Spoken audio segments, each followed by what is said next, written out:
Behind the Herald Headlines with Daron Mann. Looking at the headlines in today's Herald, Wednesday, the 15th of December. Bay World Dolphin Pool to become a park. The surface of the bowling green will be prepared and fenced, and porta pools with temporary decking around them will be set up. Big changes planned for Oceanarium revealed in document prepared by consultants.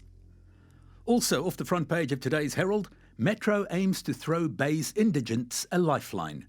The Nelson Mandela Bay municipality wants to widen the net to allow for more households in the city to qualify for its indigent subsidy. For more on these and other stories, go to heraldlive.co.za. Each one of us has a story to tell and a story to share. A story that deserves to be heard. A story that inspires, motivates, and gives people a reason to keep going. A story about our triumphs as individuals and as a team. A story about our humble beginnings and what the future holds for us. A story about our heritage and that which brings us together. It is these stories that connect us. The Herald. Whatever you live for, we live to tell that story for you. A hard-hitting statement from the DA yesterday, following a hard-hitting reply to an official question posed in the Eastern Cape Provincial Legislature.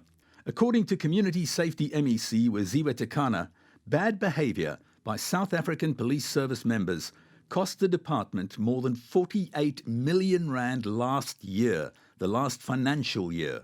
And by all accounts, this figure is about to get even bigger. Bobby Stevenson joins us now. He's the Provincial DA Safety and Security spokesman. Bobby, it was you who posed the question in the Provincial Legislature, wasn't it? Yes, that's right. It's part of your job as the opposition is to engage in what I call vigorous oversight over government departments in order to see where there are problems and then to highlight the issues so one can, take these various departments forward. So it's a question I regularly ask about the amount of claims against SAPS. One must note that these are civil claims, and it doesn't mean to say that if a person puts in a claim, SAPS is automatically at fault. These have to go through the courts. But according to the answer to the question I asked, there are 6,500 claims outstanding against SAPS, totaling 7.9 billion rand. Say that number again. Was it 7.9 billion? 7.9 billion, yes. Bobby, what is at the heart of the problem? We're not talking about 1, 2, 3, 4 cops going rogue. There's something endemic that lies at the heart of this. Is it a lack of training, for example? Well, I mean, the various claims are for, wrongful arrests, where they have collision with other vehicles, assault, shootings, damage to private property, negligence, etc. So I think what lies at the heart of it is the need for greater accountability and discipline in SAPS. So where these allegations are made, where there are complaints of wrongful behavior, then they need to be investigated. But the Independent Police Investigative Directorate that's charged with investigating these kind of complaints is simply not capacitated in the Eastern Cape. They only have 1 out of 5 officers operational, and they should have 54 investigators. And I think they've only got about 13. So there is a whole problem around accountability and in the ability to investigate these complaints. Now, finance is one thing. The will to want to make a change is another. Can we improve the situation in general? And if so, what would be the best measures to be put in place? Well, I think the situation can be improved. What is required is leadership at all levels of the police service, from the provincial commissioner down to station commissioners. And as we all know, everything rises and falls on leadership. So there needs to be strong leadership in this area. They need to enforce disciplinary measures. And I note that no single person has been suspended in the last year as a result of these claims against SAPS. Now, that is mind-boggling that you can lose 48 million rand in the courts and have to pay out the civil claims, and nobody gets suspended as a result of that. One would at least expect suspensions and investigations and disciplinary inquiries to take place, because one needs to make an example of the rotten apples. And I would like to stress here that what we are dealing with is a minority of members of SAPS. There are a number of very dedicated members of the police service who are highly committed to protecting us and keeping communities safe over this season. So I do want to recognize those members and thank them for what they're doing. We'll leave it on a positive note. The words of Bobby Stevenson. He is the provincial DA safety and security spokesman. Thank you very much for joining us on Behind the Herald Headlines with Daron Mann this morning. Behind the Herald Headlines with Daron Mann. Earlier on, we heard allegations that cops behaving badly had cost the department in the Eastern Cape more than 48 million rand in the last financial year.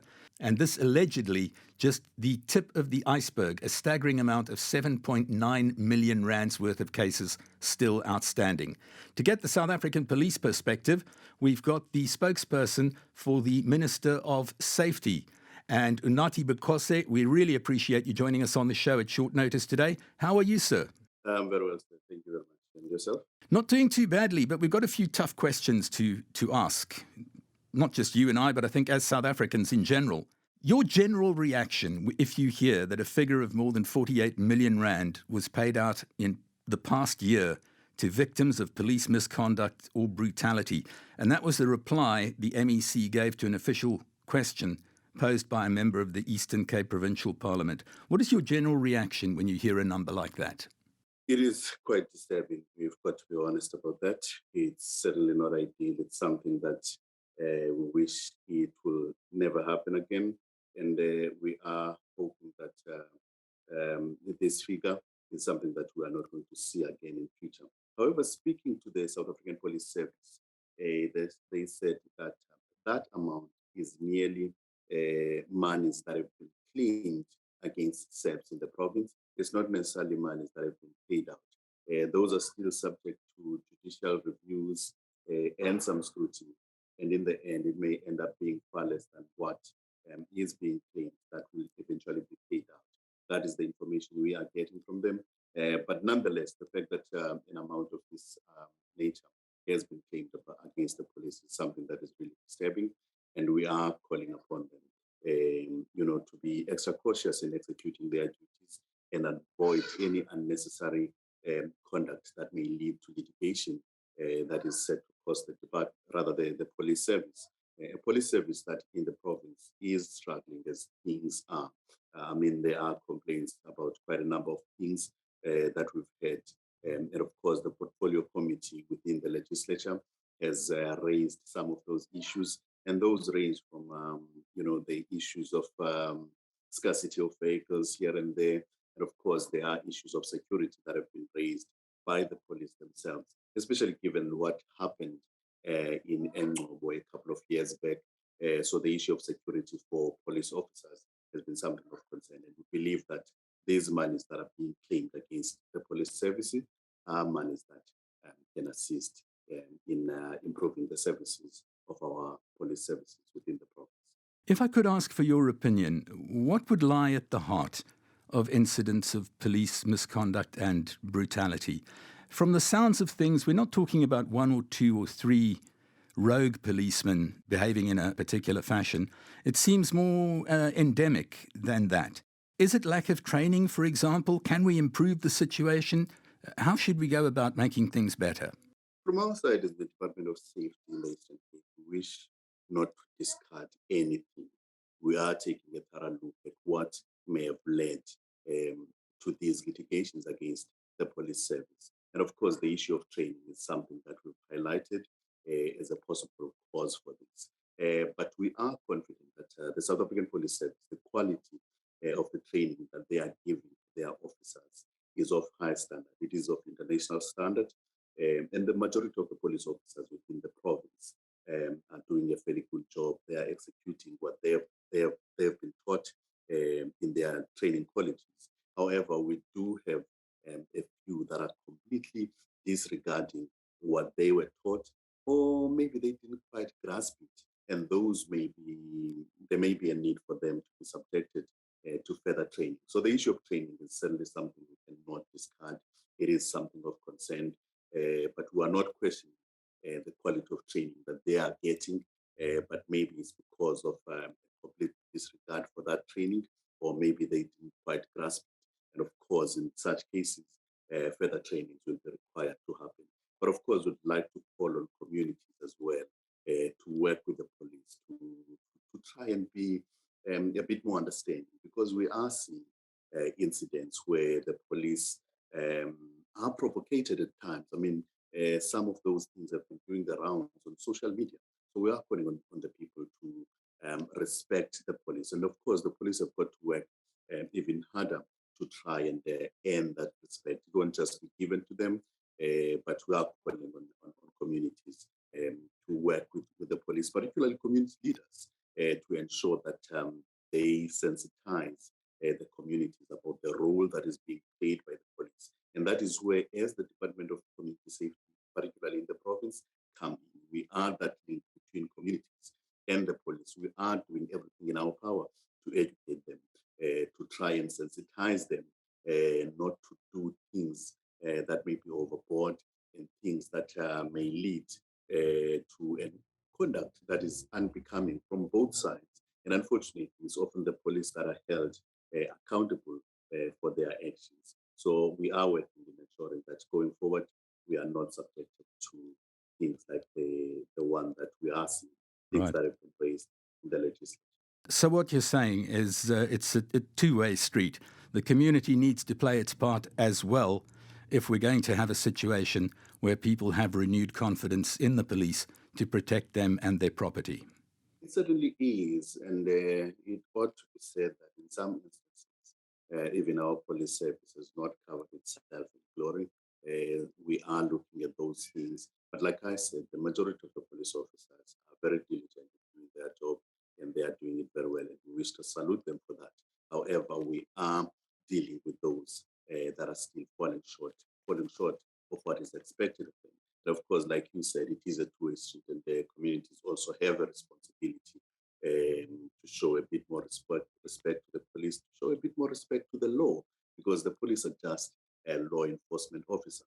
And as the people, we ought to respect the laws of the country and not get to a point where the police will feel they need to use excessive force to deal with certain cases. And certainly we've seen similar cases like those happening, particularly in protest situations where things will get out of hand quite rapidly.